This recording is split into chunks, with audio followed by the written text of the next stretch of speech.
नमस्कार, माझे नाव आहे माधुरी इखनकर आणि मी राहत आहे बडोद्यामध्ये. तर आता गणेश चतुर्थी एकदम जवळच आहे आणि त्यानिमित्ताने मी हे मराठी चॅनल जे आहे ते सुरू करीत आहे. तर तुम्हा सर्व प्रेक्षकांचा मला सहयोग यात हवा आहे.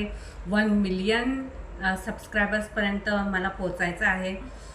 मी जॉब आणि घर असं दोघंही सांभाळते आणि विविध क्षेत्रातील मला नॉलेज आहे.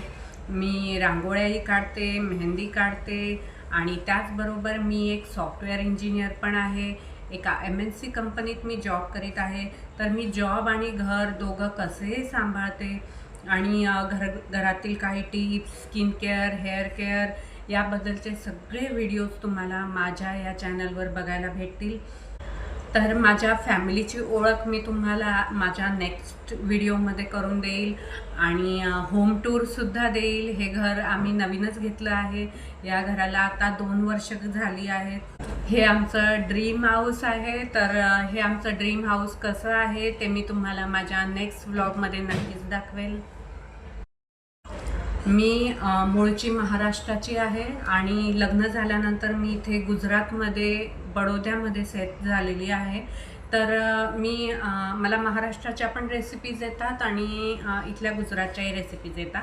तर आपण दोन्ही रेसिपीजसुद्धा माझ्या चॅनलवर बघूयात.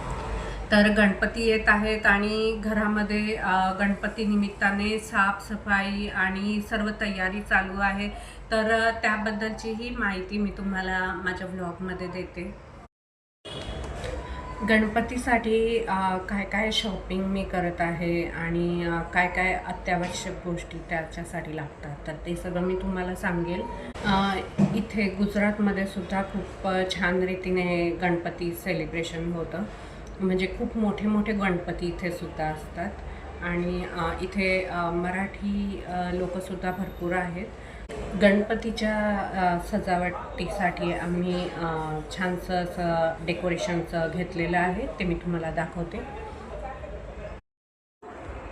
हे बघा, हे मी गणपतीसाठी घेतलेलं आहे आणि खूप सुंदर फुलं याच्यात त्यांनी दिली आहेत येलो कलरची. आणि हे लाल कापड जे आहे हे मी एक्स्ट्रा घेतलं आहे याच्या बॅक साईडला लावायसाठी. तर हे या प्रकारे दिसेल. मी हे कापड लावून झाल्यावर कसं दिसतंय तेही तुम्हाला शेअर करेल. गणपतीजवळ कलश कसा मांडायचा आहे याची पण मी तुम्हाला नक्कीच माहिती देईल. बाकी माझी आजची ही साडी तुम्हाला कशी वाटली तेही मला सांगा. आणि हे ब्लाऊज वेगळं आहे पण एकदम मॅच होऊन गेलं ह्या साडीजवळ. तर याच्यामध्ये ब्लॅक कलर, गोल्डन कलर आणि हा रेड मरून कलर सारखा जो आहे तो सेम टू सेम जसं साडीत आहे तसाच आहे. तर मला नक्की सांगा. आणि तुम्हाला कोणत्या प्रकारचे व्लॉग्स पाहायला आवडतात ते सुद्धा सांगा. मी, माझे हजबंड आणि माही माझी मुलगी आम्ही सगळे आलो आहोत इथं गणपतीच्या शॉपिंगसाठी. तर बडोद्याच्या मार्केटमध्ये कशा प्रकारे भेटतं आहे गणपतीचं साहित्य ते मी तुम्हाला दाखवते. हे डेकोरेशनचं दुकान आणि शेजारी लाईटिंगचं दुकानही आहे. आजकाल खूप मोठे मोठे स्टँड निघाले आहेत या प्रकारे सजवलेले. राऊंड शेपमध्ये आणि स्क्वेअर शेपमध्ये पण आहेत अवेलेबल. तर काही स्टँडमध्ये त्यांनी लोखंडाची सळईचा वापर केला आहे आणि काही स्टँडमध्ये PVC पाईप वापरलेला आहे. तर किंमत त्या मानाने जास्तच आहे.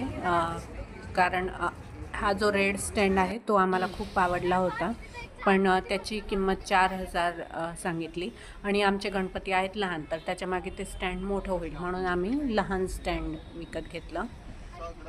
माझा विचार होता की मी स्टँड घरी बनवेल पण आता तेवढा वेळ उरला नाही आहे. मला जॉबही करायचा आहे त्याच्यामुळे मग मी विकतच घेतलं स्टँड आणि असं ठरवलं आहे की पुढच्या वेळेला याच्यापेक्षा मोठं स्टँड आणून मी घरीच डेकोरेट करेल. तर इथं तुम्ही बघू शकतात की मातीचे आणि POPचे दोन्ही गणपती आहेत आणि खूप स्टॉल्स एकामागे एक लाईनच पूर्ण लागलेली आहे. तर गणपती खूप मोठ्या प्रमाणात इथेही बनवले जातात.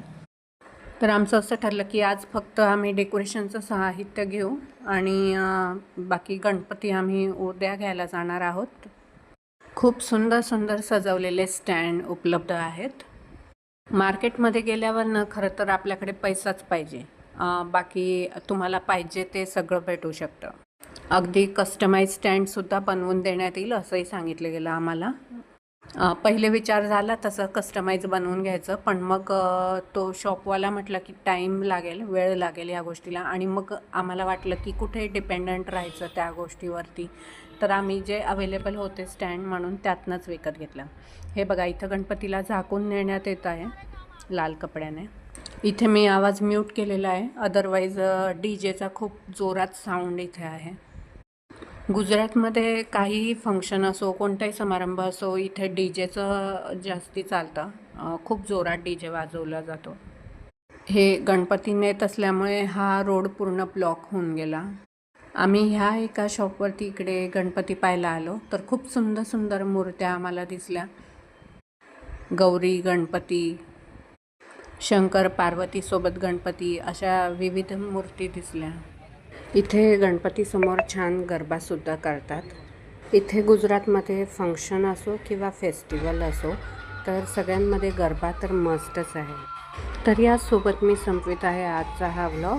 भेटूया नेक्स्ट व्लॉगमध्ये. तोपर्यंत बाय बाय. चॅनलला सबस्क्राईब करायला विसरू नका.